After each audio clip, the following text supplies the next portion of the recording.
여러분들 강희창 교수입니다. 이제 어떻게 하다 보니까 이제 서상사 마지막 강의 시간까지 왔는데, 먼저는 들으신 그 파일 자료를 통해 가지고 기말 과제에 대해서 말씀드리고 나서 마지막 강의 어거스틴에 대한 내용을 진행하도록 하죠. 자, 그 과제를 한번 자료를 보세요. 기독교 서상사 2020년 1학기 기말 과제에 대하여 알립니다. 기말 시험은 다음에 세 문제에 대하여 답안지를 작성한 다음 이메일로 보내시기 바랍니다. 세 문제는 다음과 같습니다. 1번, 로마 제국이 기독교 제국이 된 후 시유형 신학은 점차 잊혀져간 반면 B유형의 여러 요소들로 수정된 A유형 신학은 표준적인 기독교 신학이 되었는데, 그런 표준적 서구 신학에 대해 서술하시오. 지난번 강의를 했습니다. 6-4에. 그러니까 그 강의한 내용이 많지가 않아요. 중간중간에 몇 줄 하면서 했는데, 그거를 가지고 그 부분을 가지고 이렇게 정리를 하시면 되겠어요. 많지 않고 하니까. 그리고 2번, 어거스틴에게서 나타난 비유형 신학에 대해서 서술하시고 오늘 할 겁니다. 오늘 해서 그걸 조금 정리해내면 그 책에서 부분 이렇게 해서 정리해내시면 되겠고, 3번, 삼위일체적 구원사와 기독교 신학에 대해서 서술하시오. 지난번 했죠. 이미 나눠드린 강의 자료를 요약하면 되고, 그건 이제 여러분들에게 다시 한번 말씀드린 바 있어요.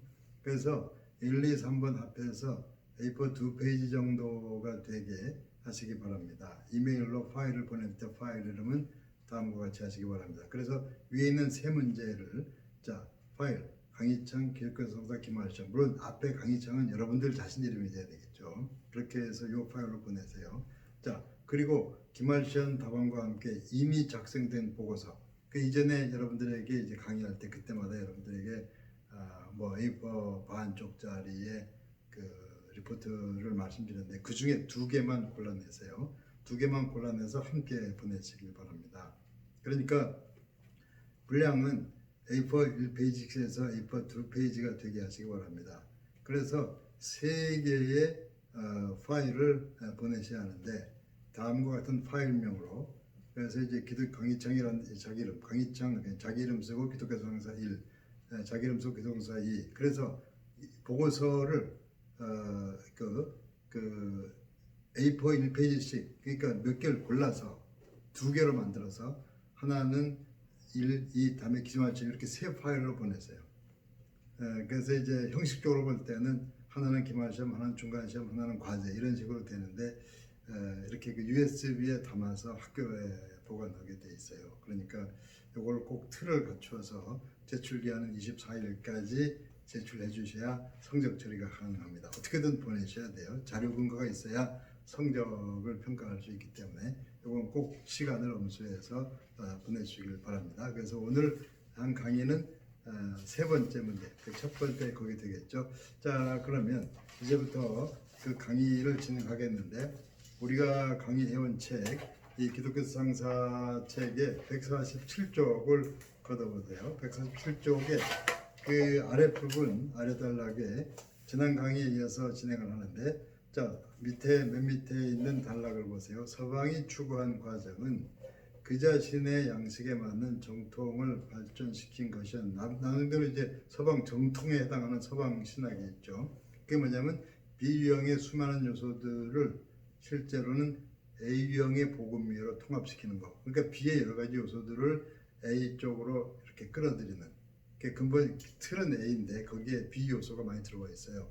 지난 강의 시간 때 C 요소는 점차 잊혀져 갔다 이렇게 말씀드렸죠. 그 다음에 바꾸어 말하면 서방은 기본적 본주가 법과 복종인 신학을 산출하고 그것을 철학적 어조는 B죠.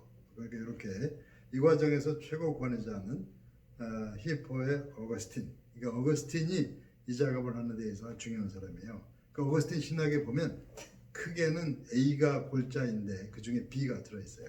이것을 이제 마지막 시간에 어거스틴 신학에서 이제 파악해내는 거죠. 그에게서 우리는 기본적인 A유형의 관점을 보는데, 그것은 대부분 후대 서방 신학의 특징이 될 방법으로 B유형의 어떤 요소들과 결합되어 있다. 그래서 어거스틴에게서 A와 B가 어떻게 되어 있는가, 이걸 보는 것이 중요하다고 생각이 돼요. 그다음에 그러므로 여기에서 우리 논지의 목적을 위해 어떻게 어거스틴이 이들 두 유형의 신학교 다양한 요소를 결합시켰는지를 제시하면 충분할 것이다. 그래서 어거스틴이 그 안에서 어떻게 이렇게 A와 B가 섞였는지 이것을 보면 돼요. 자, 그런데 그 다음부터 보면은 왜 어거스틴에게 B도 들어갈 수밖에 없었는지 이걸 볼 수가 있는데, 그 다음 148쪽 세 번째 줄부터 조금 더 볼게요. 어거스틴의 영적이고 지적인 전개는 잘 알려져 있다. 그리스도인이었던 어머니와 북아프리카의 하급 로마 관리였던 이교도 아버지에게서 태어난 어거스틴은 결국 그 어머니 모니카의 신앙을 포기했는데, 그 어머니가 열심히 교회 다니는, 요즘 같으면 광신도인데, 근데 어머니 신앙을 잘 깨닫고 인정할 수가 없었어요. 그게 뭐냐면 어머니 방식으로 믿으면 그를 가장 괴롭힌 건 악의 문제였다. 악의 문제. 그래서 그 신정론 같은 문제인데, 신정론은 이것은 시간이 좀 적기 때문에 여러분들이 검색을 핸드폰으로 검색해도 조금은 알 수가 있어요. 자, 계속 좀 봅시다. 그는 만이교에 매혹되었는데 그것은 그 문제에 대한 해결책을 가지고 있다고 주장했다. 그러니까 여기에서 악의 문제라는 건 뭐냐면, 선하신 하나님이 창조하시는데 왜 세상에 악이 존재하느냐, 왜 이렇게 심각한 죄악의 현실이 끊이지 않느냐, 이것에 대해서 뭐라고 할 수 있나, 뭐 이런 그 질문이죠. 항의성 질문. 근데 이제 만이교는 선한 신이 있고 악한 신이 있어서 이걸 이원론적으로 해결했는데, 처음엔 그것이 된 줄 알았는데 그 만이교 가지고 얘기될 수 없다는 걸 인정을 하죠. 그 다음 결국 만이교의 환상에서 깨어나 그런 어떤 플라톤 철학 저술들을 읽게 되었는데, 거기에서 그는 기독교나 만이교 같은 것에서 들었던 것들보다 더 받아들일 만하다고 생각한 하나님과 영혼에 관해 사고하는 방식은 물론 악의 문제에 대한 해법으로 그가 취했던 것을 발견했다.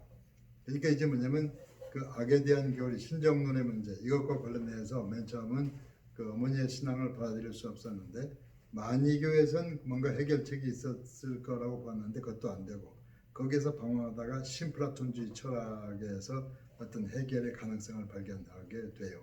그 신플라톤주의 철학의 가르침과 어떤 성서적 가르침이 중첩되는 부분에서 거기에서 뭔가 뭘 발견했다고 생각하는 거죠. 그 스타일 자체가 B 스타일이에요. 신플라톤주의의 철학적인 논리로. 그러니까 그 악의 문제를 해결하는 데 있어서는 B 요소가 있었다는 말씀이죠. 그 148쪽에 밑으로 셋째 줄 보시면, 그 모든 신플라톤적 양식에도 불구하고 어거스틴의 신학은 터툴리안 것과 동일하게 근본적 관점을 반영한다. 그러니까 분명히 그 악의 문제와 관련해서는 만이교나 신플라톤주의 철학과 관련해서 B 스타일을 가지고 있는 건 분명한데, 근본적인 관점은 A다, 터툴리안과 같다, 이런 얘기를 하고 있어요. 자, 그 148쪽 맨 밑에 줄부터 보면, 참으로 그가 이교문화의 최선의 것들에 대해 특히 플라톤주의자들에게 공개적으로 탄복한 것은 그의 카르타고 선구자 모순자도 줄 것이다. 그러니까 플라톤주의자들의 탄복했다는 건 뭐냐면, 악의 문제를 해결하기 위해서 그 신플라톤주의 철학에서 길을 찾았다는 것은 그건 B죠. 그런데 그가 카르타고의 선구자 터툴리안과 같은 아주 중요한 점을 가지고 있어요. 그러니까 B와 A가 동시에 그에게 있다. 이것이 모순이 아니냐, 이런 얘기를 하는데, 그럼에도 불구하고 복음의 본질과 구원받는 것이 무엇을 의미하는지에 관한 어거스틴의 기본적 관점은 예유형 신학의 관점이었다. 그러니까 복음이 뭐냐, 구원이 뭐냐, 이걸 질문하면서 뭐 죄와 죄사함, 은총 이런 거 얘기할 땐 A 스타일로 A형 터툴리안의 관점이죠. 그러니까 조금 전에 신플라톤주의적 차원에서 악의 문제를 해결한 그것은 B 스타일이라고 한다면, 구원의 문제, 죄사함, 은총 이런 거 얘기할 때는 터툴리안의 A 스타일이란 말이죠. 그 다음 단락을 보세요. 어거스틴은 그의 어머니와 교회가 이해하고 있다고 믿는 신관에서 곤란을 겪었다. 이 신관이라는 신에 대한 관념, 여기에서는 역시 그 비스타일 개념이 나오겠죠. 그는 그의 하나님 이해를 명백하게 해준 것은 바로 교회의 가르침이 아니라 그가 읽은 신플라톤주의 저술의 철학이었다고 분명하게 말한다. 그에게 하나님은 우선 플라톤 철학 전통에 말할 수 없는 일자였다. 하나님은 실체라고 불리기에 적당하지 않고 다만 본질일 뿐이다. 그러니까 그 근본적으로 성서와 그 철학적인 그런 사이에서 이 길을 찾아낸 거라고 볼 수가 있어요. 그래서 신개념, 악의 문제 이런 것들을 얘기할 때는 분명히 그 알렉산드리아 스타일의 비개념이라고 나올 수 있고, 그런데 이제 구원과 죄사함 은총을 받을 때는 터툴리안의 A 개념이 나오게 되죠. 거기에서 쭉 내려와서 밑으로부터 6째 줄 보시면 어거스틴의 역사 철학에 관하여 너무 많이 말해져 왔기 때문에 거기서 시유형 신학의 잔재를 보고 싶을 것이다. 그러나 좀 더 면밀히 보면 우리는 실망하게 된다.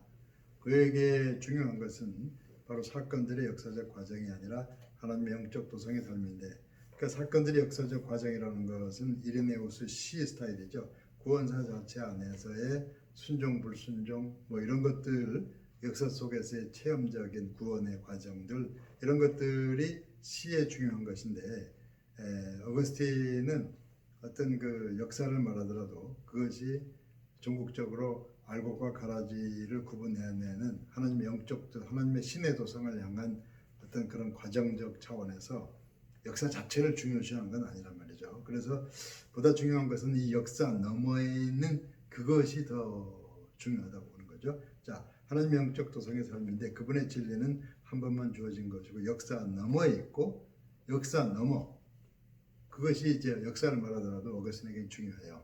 비에 가까워요 오히려.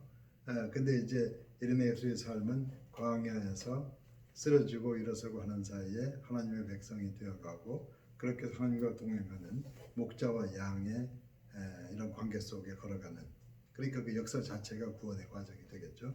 자, 그래서 그건 시고, 지금 어거스틴은 그걸 좀 다르다는 얘기예요. 그분의 목적도 역사 너머에 있다는 것이다. 마침내 역사 과정은 무가치하게 될 거다. 자, 그래서 세상의 역사는 궁극적인 의미도 없고 하나님의 최후 목적들과도 연관성이 없다. 이것은 또한 오리겐 선생의 경우처럼 종말이 시작과 똑같으리라는 의미도 아니다. 반대로 어거스틴은 종말이 에덴으로의 단순한 회귀가 아닐 것이라고 단언한다. 죄와 구속의 긴 과정은 우리를 훨씬 고차원 상태로 데려다줄 것이다. 만일 아담과 하와가 범죄하지 않았다면 그들은 어떤 역사도 개입될 필요가 없는 저쪽 차원의 단계로 옮겨졌을 것이다. 자, 150쪽의 밑으로 넷째 줄 보시면 신플라톤주의가 어거스틴에게 영향 미치고 그를 통해 모든 서구 신학에 영향 미친 두 번째 논의는 영혼에 관한 교리이다. 영혼이 형체가 없다는 관념은 대부분 후대 신학의 당연한 것으로 여기는 것인데, 어거스틴 시대 이전에는 서방교회에서 지지자가 거의 없었다. 동방에서는 주로 플라톤 철학 전통과 비유형 신학의 영향으로 그 관념은 일반적으로 유지되었다. 그러나 어거스틴이 그것을 서방에서 제안했을 때 많은 사람들이 반감을 느꼈다. 참으로 그들은 영혼의 비육체성에 대한 성서 근거를 발견할 수 없었다. 그리고 어쨌든 터툴리안에게서 유리하고 스토아주의 깊은 영향을 받은 오랜 전통은 영혼이 육체적이라는 걸 당연시했다. 그러니까 영혼이 비육체적이다. 이것은 비스타일로 보는 거죠. 그래서 영혼에 관한 교리 자체도 어거스틴을 통해서 영향받은 비에 해당하는 요소다. 그런 말씀입니다. 자, 151쪽으로 가서 그 중간쯤 두 번째 단락, 신플라톤주의 영향이 어거스틴 안에서 가장 중요했던 세 번째 논제는 악에 대한 그의 이해였다. 그러니까 악에 대해 이해하면서도 비스타일이 나타난다는 말씀입니다. 필자가 말했던 것처럼 악의 문제는 그가 그의 어머니 신앙과 세상의 본질을 이해하려 할 때 가장 난처한 문제 중 하나였다. 그는 결국 악은 실제가 아니라 선의 결핍이라는 신플라톤주의자들의 가르침 속에서 해답을 발견했다. 다시 말하면 그 자체로는 아무것도 악하지 않다. 모든 본성은 본성으로 선하다. 그러나 그것은 타락될 수 있고 그래야 악해질 수 있다. 이 타락은 기본적으로 선으로부터의 부자연스러운 멀어짐이라는 관점에서 이해된다. 그러니까 선으로부터의 부자연스러운 멀어짐, 달리 보면 하나님께로부터 멀어진 인간은 어둠 속을 헤맨다는 그런 식으로 비스타일의 형식으로 이런 악에 대한 이해를 설명하고 있어요. 자, 그 다음 페이지로 건너가겠습니다. 자, 152쪽의 중간에 가면, 하지만 이 모든 것은 어거스틴이 비유형 신학의 추정자였던 의미로 이해돼서는 안 된다. 복음에 관한 그의 기본적 이해를 보면 그는 분명히 복음을 본질적으로 법적 관점으로 보는 A유형 범위 속에 자신을 위치시켰다. 이것은 펠라기우스 논쟁에서 볼 수 있는데 그것은 실로 A 유형 진영 안에서 일어난 논쟁이었다. 펠라기우스 논쟁도 A 스타일이기 때문에 그런 논쟁이 있을 수 있다. 이런 말씀, 이런 이야기입니다. 자, 153쪽의 밑에 단락이죠. 아래로부터 8번째 줄. 자, 어거스틴은 은혜를 인간들에게 주입되어 그들이 전에 할 수 없었던 것을 할 수 있게 해주는 초자연적 힘으로 이해했다. 은혜가 주도권을 가진다. 그것은 우리 안에서 우리가 원하거나 구하기 전에 작용하고 그리고 나서 선행에 있어서 우리가 협동한다. 어떤 의미에서 우리를 구원하는 것은 은혜다. 또 다른 의미에서 우리는 은혜와 실제, 은혜의 실제와 협동함으로써 우리가 행하는 저 행위들의 공로로 구원받는다. 저 행위들의 공로로 구원받는데 그 앞에 그게 있어야 돼요. 은혜의 실제와 협동함으로써 하나님의 은혜가 앞서고 그것에 반응하고 협동하면서 행위가 나올 때 그로 구원받는다. 그 행위나 앞서는 게 아니고 공로가 앞서는 게 아니고 은혜가 앞서는 거예요. 그러니까 그레이스가 앞서고 그다음 레스폰스를 보여주는 거. 그다음 이런 이유 때문에 16세기 프로테스탄트 종교개혁자들과 그들의 카톨릭 반대자들은 모두 자기들의 관점을 지지하기 위해서 어거스틴을 인용할 수 있다. 그래서 종교개혁 팀이나 그걸 반대하는 거부하는 로마 카톨릭 팀이나 전부 그 어거스틴에게 호소해요.